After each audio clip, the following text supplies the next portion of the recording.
Ex-TKW Taiwan hidupnya berantakan gara-gara pinjaman online. Melunasi tidak bisa, berangkat lagi tidak mungkin, dan sekarang kebingungan seperti ini kondisinya.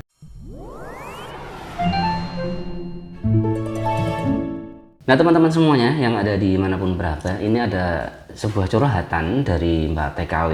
Dia ex Taiwan ya, pulang ke Indonesia, tapi sekarang kehidupannya lumayan membingungkan dia ya, karena dia terlibat pinjaman online, pinjol, yang keluarganya mungkin tidak tahu, suaminya tidak tahu.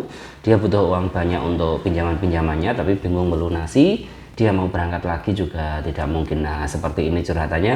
Nama dan alamatnya kita sembunyikan ya untuk privasinya dia, tapi ini untuk pelajaran buat teman-teman semuanya yang ada dimanapun untuk lebih berhati-hati lagi. Nah ini saya bacakan. Assalamualaikum, saya pengen curhat katanya.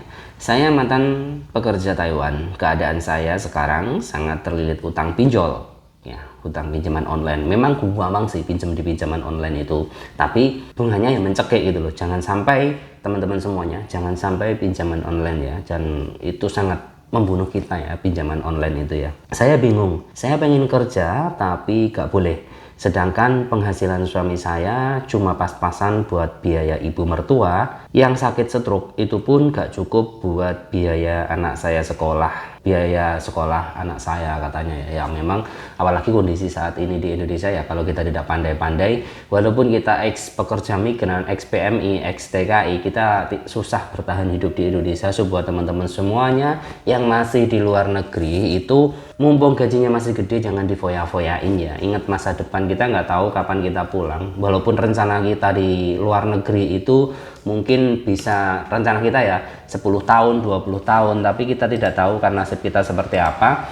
Bisa saja ada apa dan kita dipulangkan dari Taiwan, atau kita harus terpaksa pulang dari Taiwan ya. Kita lanjut. Gimana ya, saya pusing, ingin kerja gak boleh, ingin jualan, saya mau jualan, gak punya modal dengan gaji pas-pasan suaminya ya. Hutang pun gak kebayar, saya hampir putus asa, gak ada yang bisa diajak ngobrol. Nah dianya juga takut mungkin sama keluarganya ya, mungkin pinjolnya tidak diketahui ya. Sakit sesak rasanya dada ini. Nah minta solusi, gimana caranya saya bisa terbebas dari beban ini, dan saya ingin sekali segera lunas hutang-hutang saya. Nah dia tuh minta solusinya seperti itu ya. Nah kalau gini ya, pertama kalau sudah terlanjur dipinjol dan keluarga tidak mengetahui, solusi terbaik ya jujur sama suami, sama keluarga. Dengan jujur nanti mungkin ada solusi dari mereka, seperti jual aset untuk melunasi pinjol, atau mungkin ada solusi lain dari keluarga. Kalau kita pikir sendiri, masalah seperti ini nggak akan selesai gitu.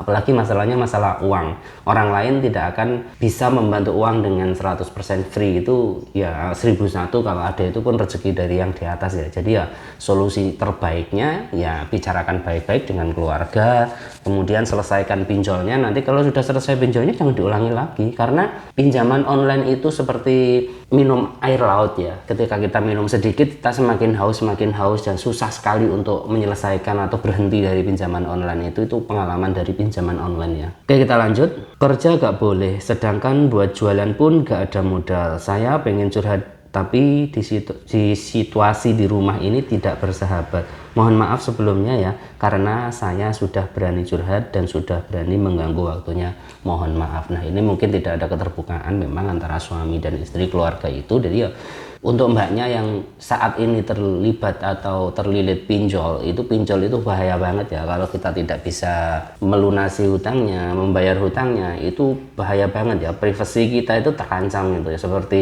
data-data yang ada di HP itu bisa diakses oleh mereka gitu ya, dan bisa disebar ke siapa aja. Kontak-kontak yang ada di HP ini bisa kena fitnahan pinjol atas diri kita. Jadi solusi terbaiknya buat mbaknya, berhenti minjol, pinjaman online berhenti, terima berapapun hasil suami. Kalau kita ikhlas nanti insya Allah ada rezeki yang dari atas. Tidak mungkin manusia hidup tidak dikasih rezeki. Terus ya jujur sama suaminya, sama keluarganya, gimana cara solusinya. Dan pinjaman online-nya itu untuk apa? Jangan-jangan pinjaman online-nya itu untuk bergaya ya, jangan sampai itu ya. Jadi untuk teman-teman semuanya, ini pelajaran penting bagi teman-teman semuanya yang saat ini masih ada di luar negeri, masih gajinya besar ya. Jadi walaupun gaji kita besar, kita berniat di luar negeri itu berpuluh-puluh tahun, tetap sediakan space tabungan untuk masa tua kita, pensiun kita. Kenapa? Kita bukan pegawai negeri, kita itu pekerja migran yang tidak ada pensiunannya. Kalau kita tidak siapkan pensiunan sendiri, ya kehidupan kita setelah pensiun jadi TKI ya mungkin akan kembali ke masa lalu gitu loh, masa sulit gitu. Jadi pensiunan itu bagi kita ya bisa berupa tabungan, investasi itu yang terbaik adalah tanah ya. Jangan investasi yang aneh-aneh seperti investasi online, investasi saham dan sebagainya, itu sangat riskan sekali.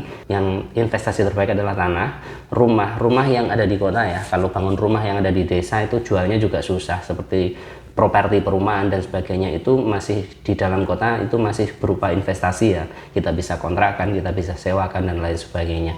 Itu investasi terbaik ya, tidak ada ruginya. Kalau investasi di lain hal itu nanti masih ada ruginya. Dan emas juga salah satu investasi terbaik sih, karena harganya akan tetap stabil dan yaitu rawannya kalau emas bisa dicuri. Tapi kalau tanah dan rumah itu adalah yang terbaik dan aman. Nah, sediakan tabungan untuk masa tua, jangan lupa tetap berdoa dan tetap hidup sesuai wajarnya manusia dan sesuai wajarnya golongan kita ya. Golongan kita memang seperti ini, jangan sampai jadi OKB yang uangnya banyak dihambur-hamburkan, nanti uangnya habis, sudah tidak punya tenaga untuk bekerja, tidak ada penghasilan, akhirnya kembali ke gembel lagi. Nah, semoga ini bisa menjadi pelajaran bagi kita semua. Tetap semangat dan assalamualaikum warahmatullahi wabarakatuh.